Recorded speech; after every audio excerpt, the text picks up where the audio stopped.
موضوع الدرس في أحوال الشقاوة والسعادة سورة هود تفسير ابن كثير. الحمد لله رب العالمين والصلاة والسلام على أشرف الأنبياء وسيد المرسلين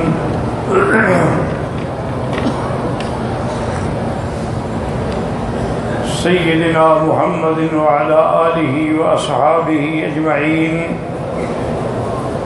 اللهم صل على سيدنا محمد وعلى آل سيدنا محمد كما صليت على إبراهيم وعلى آل إبراهيم في العالمين إنك حميد مجيد.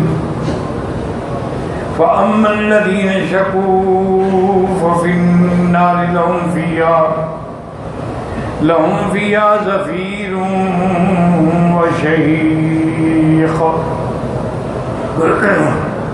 خالدين فيها ما دامت السماوات والأرض إلا ما شاء ربك إن ربك فعال لما يريد. قال المؤلف المفسر رحمه الله تعالى أدام النفع بعلومه وعلومكم في الدارين آمين إلى أن قال يقول تعالى لهم فيها زفير وشهيق. قال ابن عباس إن الزفير في الحلق والشهيق في الصدر أي تنفسهم زفير وأخذهم النفس شهيق لما هم فيه من العذاب عياذا بالله من ذلك خالدين فيها ما دامت السماوات والأرض. سورۃ ہود کی ان آیات میں جو کل کے آیات میں ہم نے پڑھی تھی یہ اسی کی آگے تفصیل ہے. اس میں اللہ نے فرمایا تھا فَمِنْهُمْ شَقِيٌّ وَسَعِيدٌ. اب مسئلہ جو اس میں ایک سمجھنے والا رہ گیا وہ سمجھ رہے ہیں. ان آیات میں تھا کہ یوم یاتی لا تکلم نفس الا باذنہ فمنہم شقی وسعید. یعنی وہ دن ایسا ہوگا قیامت کا لا تکلم نفس کوئی بات نہیں کر سکے گا مگر اللہ کے اذن سے. اور آگے تقسیم کیا ہوگی کہ منہم شقی و منہم سعید کہ ایک فریق جو ہے وہ تو شقی ہوگا اور ایک سعید. شقی سے مراد کفار ہیں اور سعید سے مراد مومنین. اب یہ آیت میں بظاہر یہ آتا ہے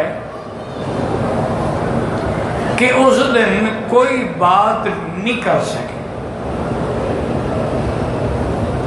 اسی طرح ایک دوسرے مقام پہ بھی آتا ہے وَخَشْعَتِ الْأَصْوَاتُ لِلرَّحْمَنِ فَلَا تَسْمَعُ إِلَّا حَمْسًا. لیکن ایک دوسری آیت یہ بتلاتی ہے کہ اس دن کافر بھی کلام کریں گے. کافر کہیں گے وَاللَّهِ رَبَّنَا مَا كُنَّا مُشْرِكِينَ کہ اے اللہ ہم تو شرک کرنے والے نہیں تھے. اسی طرح وہ بات کریں گے کہ ربنا انا اطعنا سادتنا وکبراءنا فاضلونا السبیل کہ ہم نے ان بڑوں کی پیروی کی، ان کے کہنے پہ چلے، ان کی تقلید کی، انہوں نے ہمیں گمراہ کیا. ربنا آتہم ضعفین من العذاب یا اللہ ان کو تو ڈبل عذاب دے کہ یہ ہمیں بھی گمراہ کیا انہوں نے. معنی ہے کہ بات کریں گے. اسی طرح قرآن پاک کے دیگر صورتوں میں بھی آتا ہے کہ جب کافروں کو جہنم میں ڈالا جائے گا تو اللہ کے فرشتے جو جہنم پر مقرر ہیں، یعنی خزنہ جہنم، تو وہ ان سے کہیں گے الم یاتکم نذیر، کیا تمہارے پاس ڈرانے والے نہیں آئے؟ قالوا بلا قد جاءنا نذیر، کہیں گے نہیں بالکل آئے ڈرانے والے، لیکن ہم نے ان کی تکذیب کی۔ معنی یہ ہے کہ بات کریں گے۔ اسی طرح ایک دوسری آیت سورۃ مبارک میں بھی ہے کہ جب کافروں کو جہنم میں لے جا رہے ہوں گے تو فرشتے پوچھیں گے ما سلککم فی سقر، کہ تمہیں کس چیز نے آج جہنم میں ڈالا ہے؟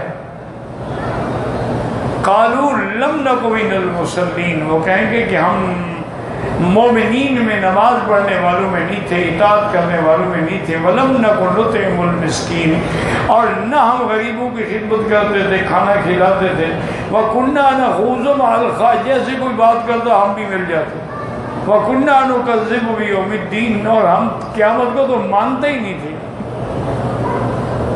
تو اب اس سے معلوم یہ ہوا کہ کافر بات کریں گے،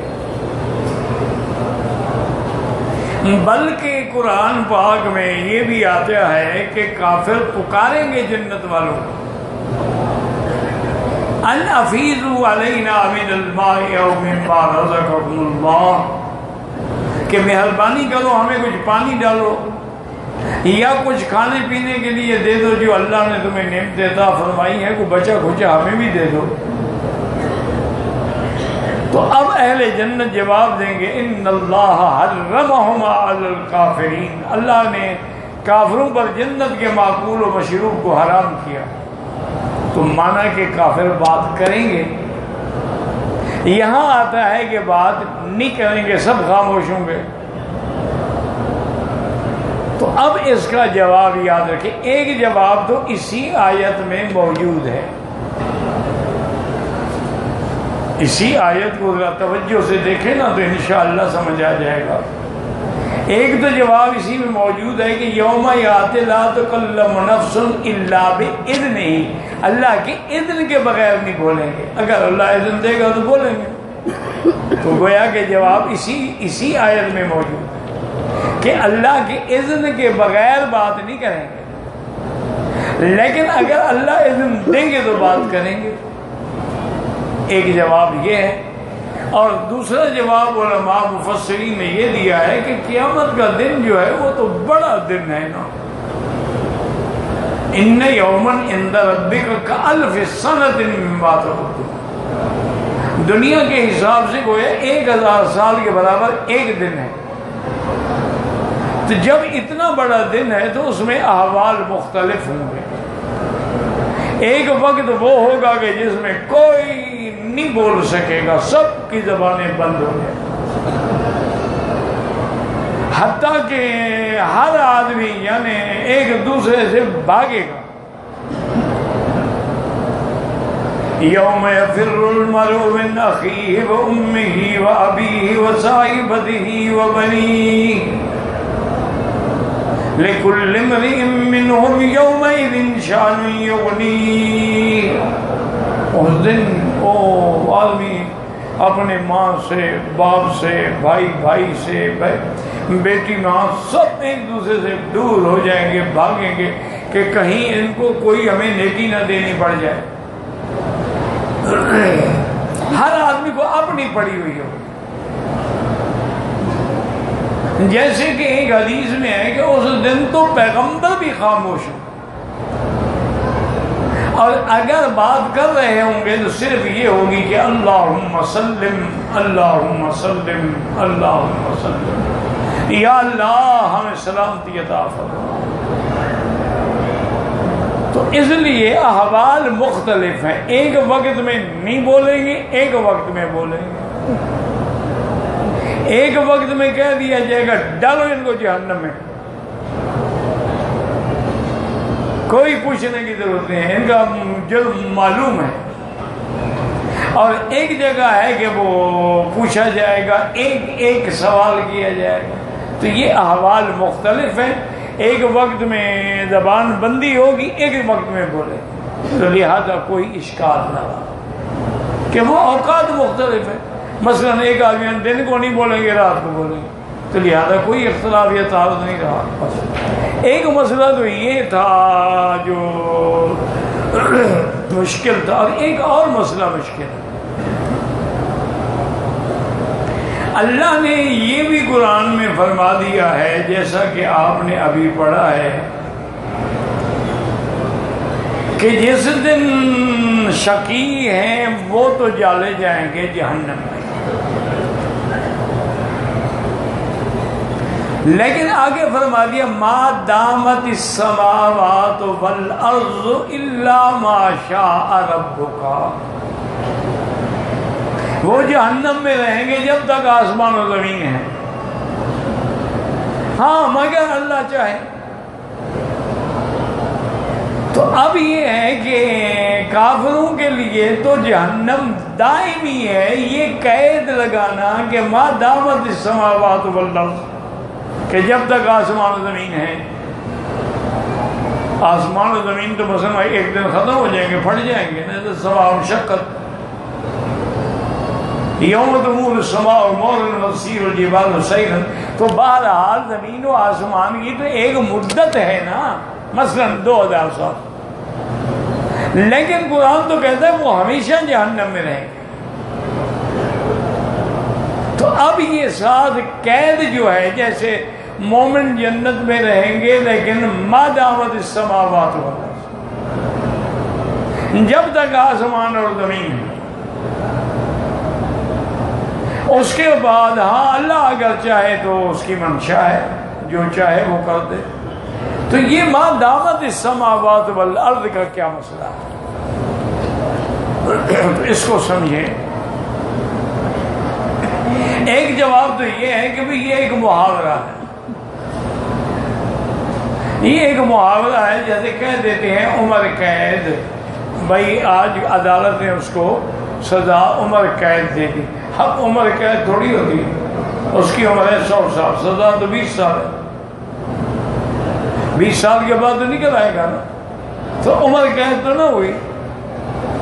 لیکن جب اتنی لمبی سزا ہو تو کہا چلے یار بس گیا نا، 20 سال کا مذاق گیا. اگر 20 سال کا تھا تو وہاں 40 سال کا ہو کے نکلے گا، اور 20 سال جو جیل میں گزریں گے وہ تو نعوذ باللہ ایک عذاب ہے. اس لیے محاورتاً کہہ دیا جاتا ہے کہ بھی یہ رہیں گے جب تک آسمان و زمین. یہ ایک محاورہ ہے، معنی یہ ہے کہ ہمیشہ رہیں گے. اور بعض علماء نے فرمایا کہ اس تعبیر کی بھی ہمیں کوئی ضرورت نہیں ہے. بات یہ ہے کہ جب تک آسمان و زمین، تو آسمان و زمین یہ دنیا والے مراد ہی نہیں ہے. آسمان و زمین وہ مراد ہیں جو قیامت میں ہوں گے. یوم تبدل الارض غیر الارض والسماوات وبرزوا للہ الواحد القہار. آسمان بدل دیے جائیں گے، زمینیں بدل دی جائیں گی. تو اب وہ آسمان و زمین تو پھر ہمیشہ رہیں گے نا، کبھی ختم نہیں ہوں گے. آخرت میں جو اللہ آسمان و زمین بنائیں گے تو وہ زمین تو پھر کبھی نہیں ختم ہوگی، نہ ان آسمانوں پہ کبھی فنا آئے گی. اور اللہ کا جو عدل و انصاف ہے اسی زمین پہ ہوگا. حضور نے فرمایا ارض نقیۃ بیضاء، سفید چاندی کی طرح وہ زمین ہوگی، اور وہ زمین ایسی ہوگی جس میں کبھی کسی نے گناہ نہیں کیا ہے. تو اس لیے یاد رکھیں کہ ما دامت السماء، تو اب کسی تعویل کی ضرورت نہیں ہے کہ آسمان اور زمینوں سے مراد وہ آخرت والے ہیں.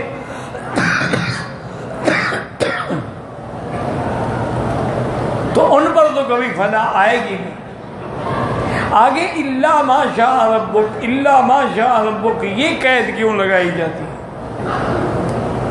یہ قید اس لیے لگائی جاتی ہے کہ اللہ قادر ہیں. یعنی فیصلہ یہی ہے کہ یہ جہنم میں رہیں گے، لیکن اگر اللہ چاہے نکال لیں.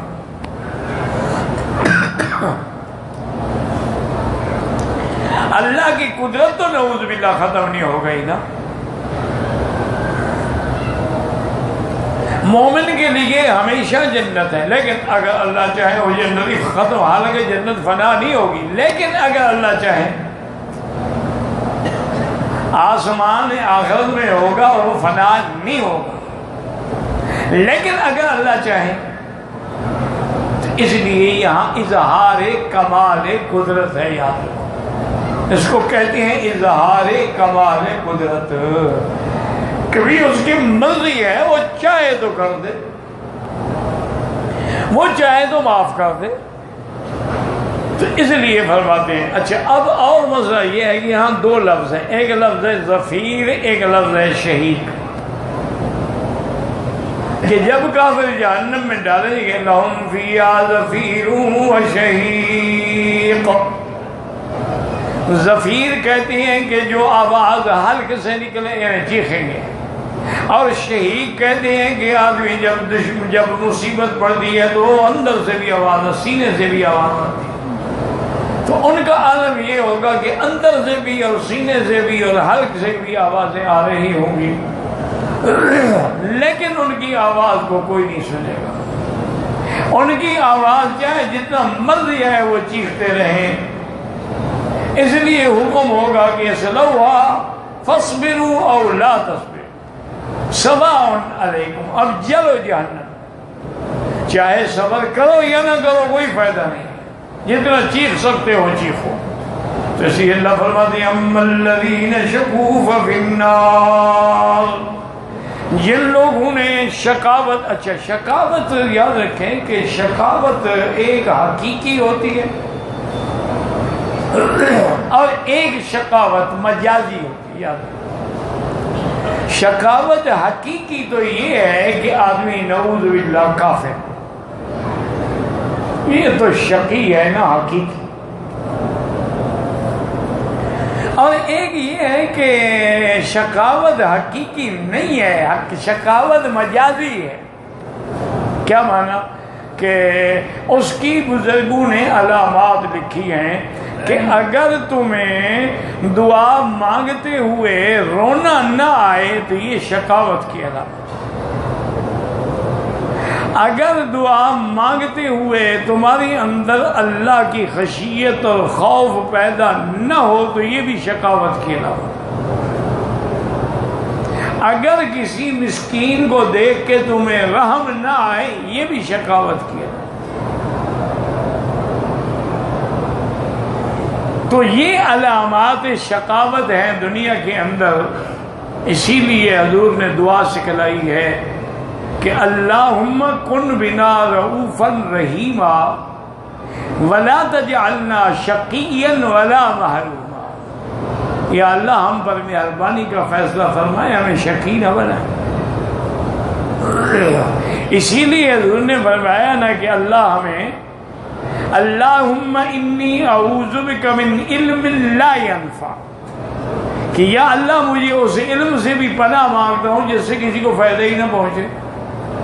بڑے بڑے علماء ہمارے اپنے علاقے میں، دیہات میں، قصبے میں، بستی میں ایک بہت بڑے عالم،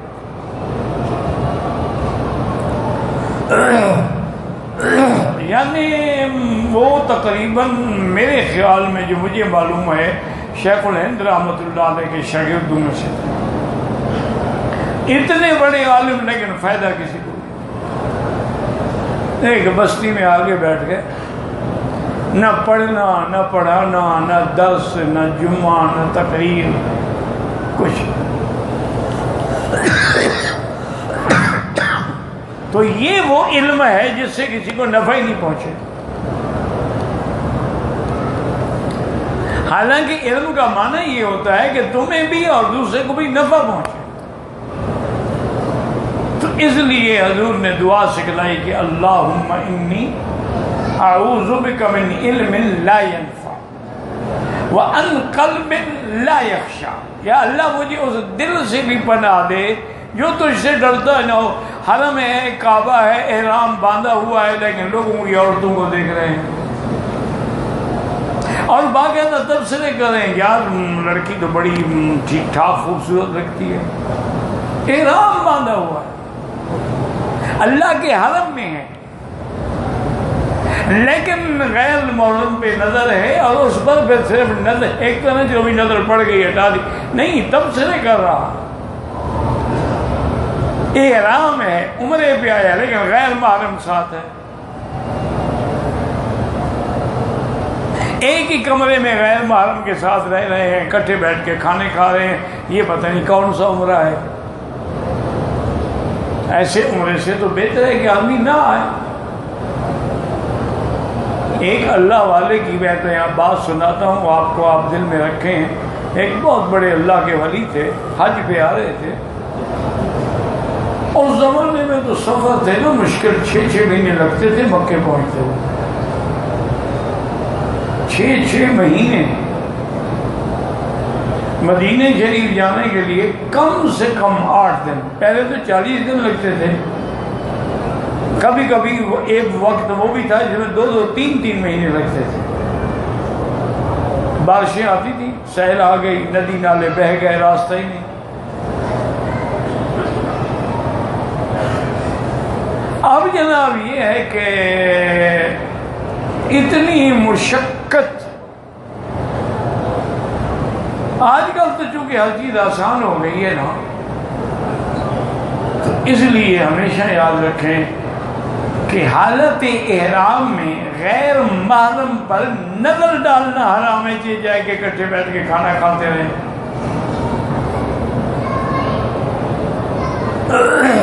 غیر محرم تو بڑی چیز ہے، حدیث میں ہے کہ اگر آپ کا اپنا بیٹا 10 سال کا ہو جائے تو اس کا کمرہ الگ کر دو،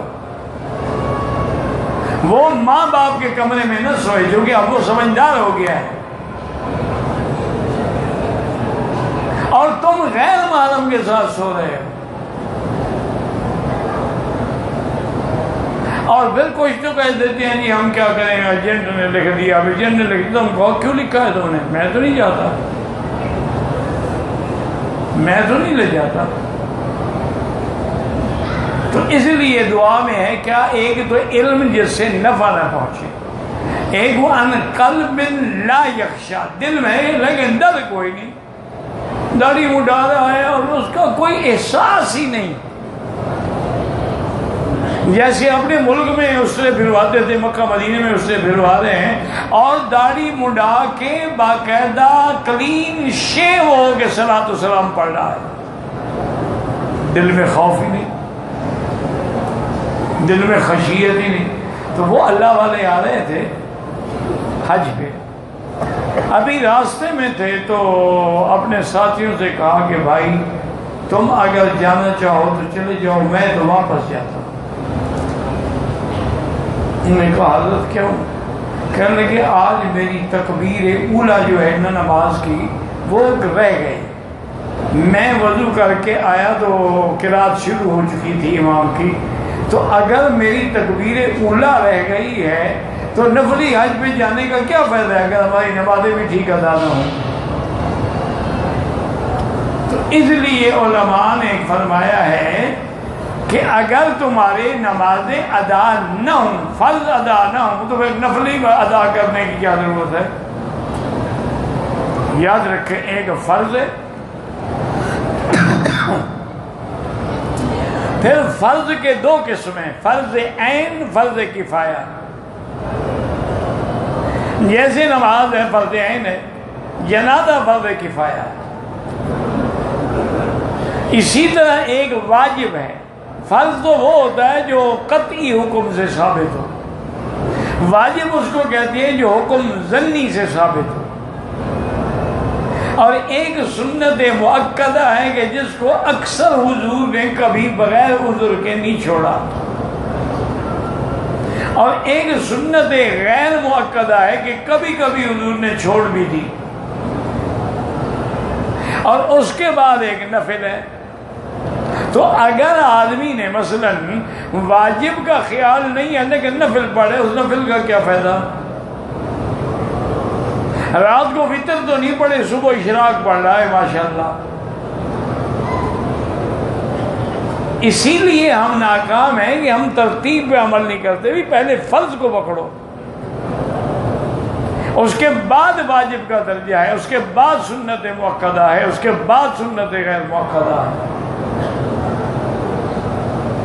تو اللہ والے تو اتنے ڈرتے تھے کہ میری تکبیر چھوٹ گئی ہے لہذا میں نہیں جاتا، اور ہم تو ہوٹل میں سو رہے ہیں اور جی تھکے ہوئے آئے تھے، رات کو سو گئے، نیند آ گئی، صبح اٹھے پھر باقاعدہ غسل فرمایا، غسل فرما کے دوبارہ احرام باندھا، پھر عمرہ کیا، ماشاءاللہ، انا للہ و انا الیہ راجعون، ولا نقول الا لا حول ولا قوۃ الا باللہ العلی العظیم۔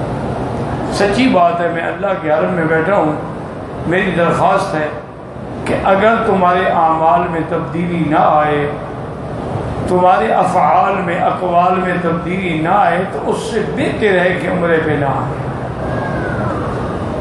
اسی لیے کسی بزرگ نے فرمایا کہ میں کیوں طواف کعبہ کر دوں، کہ میں جب طواف کعبے کا کرنے لگا تو ندا برآمد، کعبے سے آواز آئی کہ بیرون درچے کر دی کہ درون خانہ آئی، تم باہر کون سے کام اچھے کرتے رہے ہو کہ آپ اندر بھی آ گئے ہو۔ کہتے ہیں کہ میں نے جب زمین پہ سجدہ کیا تو زمین سے آواز آئی، مرا خراب کر دی تو بس سجدہ ریائی، ریا کے سجدے کر کے تو مجھے بھی خراب کرا ہے۔ تو اس لیے میرے عزیز، میرے بھائی، میری بہنیں، میری بیٹیاں، یہ عمرہ میلہ نہیں ہے، یہ عمرہ پکنک نہیں ہے، یہ عمرہ کوئی جشن نہیں ہے کہ ہم انجوائے کریں، عمرہ عبادت ہے۔ عمرہ قرآن سے ثابت ہے، اتم الحج والعمرۃ للہ، فمن حج البیت او اعتمر، جس نے حج کیا یا عمرہ کیا، تو عمرہ قرآن سے ثابت ہے۔ اور رمضان کا عمرہ تو حضور کے ساتھ حج کے برابر ہے، اور مطلقاً عمرہ جو ہے وہ چھوٹے حج کے برابر ہے۔ تو اگر اللہ نے تمہیں یہ مقام نصیب کیا ہے، اب بھی کچھ نہیں بگڑا، اب بھی توبہ کرو، 1000 بار گناہ ہو جائے بس توبہ کرو، توبہ کر لو گے تو اللہ کے توبہ کے دروازے کھلے ہوئے ہیں، انشاءاللہ معافی بھی مل جائے گی اور آنا جو ہے قبول بھی ہو جائے۔ اب حضور کی یہی دعا یاد رکھو، اللہم انی اعوذ بک من علم لا ينفع وعن قلب لا یخشع وعن نفس لا تشبع، یا اللہ مجھے اس پیٹ سے بھی پناہ دے جو بھرتا ہی نہیں۔ بس جناب لاکھوں پتی ہے تو اب نہیں بھرتا، پھر کروڑوں پتی ہو گیا اب نہیں بھرتا، پھر اربوں پتی ہو گیا اب نہیں بھرتا، قناعت ہے ہی نہیں۔ وَأَن نَفْسٍ لَا تَشْبَعُ، حالانکہ صحیح آدمی وہ ہوتا ہے جو اللہ کے رزق پر قناعت کرے۔ رَبِّ قَنِّعْنِي بِمَا رَزَقْتَنِي وَبَارِكْ لِي فِيمَا آتَيْتَنِي۔ القناعۃ کنز لا یفنیٰ، قناعت ایک ایسا خزانہ ہے جو کبھی ختم ہی نہیں ہوتا۔ اچھا اب اور یاد رکھیں اگلی بات کیا ہے، اللہم انی اعوذ بک من علم لا ينفع وعن قلب لا یخشع وعن نفس لا تشبع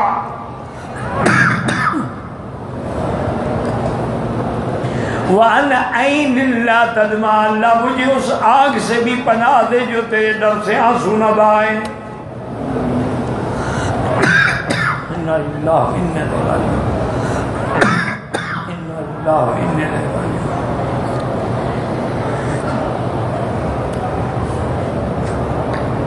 وعن عین لا تدمع، کہ آنکھ آنسو نہیں بہتا۔ وَأَن دعوت لا يسمع، اور اللہ اس دعا سے بھی مجھے پناہ دے جو تیری دربار میں قبول نہ ہو۔ اب خود اندازہ کر لیں کہ آپ کے دل میں ڈر ہے، اگر آپ کو اللہ نے رزق دیا ہے تو قناعت ہے، اگر آپ دعا مانگنے بیٹھتے ہیں تو رونا آتا ہے، حضور نے فرمایا رونا نہ آئے ابلم تبکو فتباکو، رونے والوں کی شکل تو بناؤ۔ اور اسی طرح یہ بھی جب دعا کرتے ہو یقین ہے کہ ہماری دعا اللہ نے سن لی ہے، قبول کر لی ہے، اور اتنی چیزیں بگا کے آخر میں پھر حضور نے دعا وَأَعُوذُ بِكَ مِنْ هَٰؤُلَاءِ الْأَرْبَعِ، کہ یا اللہ ان چاروں چیزوں سے مجھے پناہ عطا فرما۔ تو اس لیے دعا کریں کہ اللہ ہمیں اللہم اجعلنا من السعداء ولا تجعلنا من الاشقیاء، واللہ اعلم۔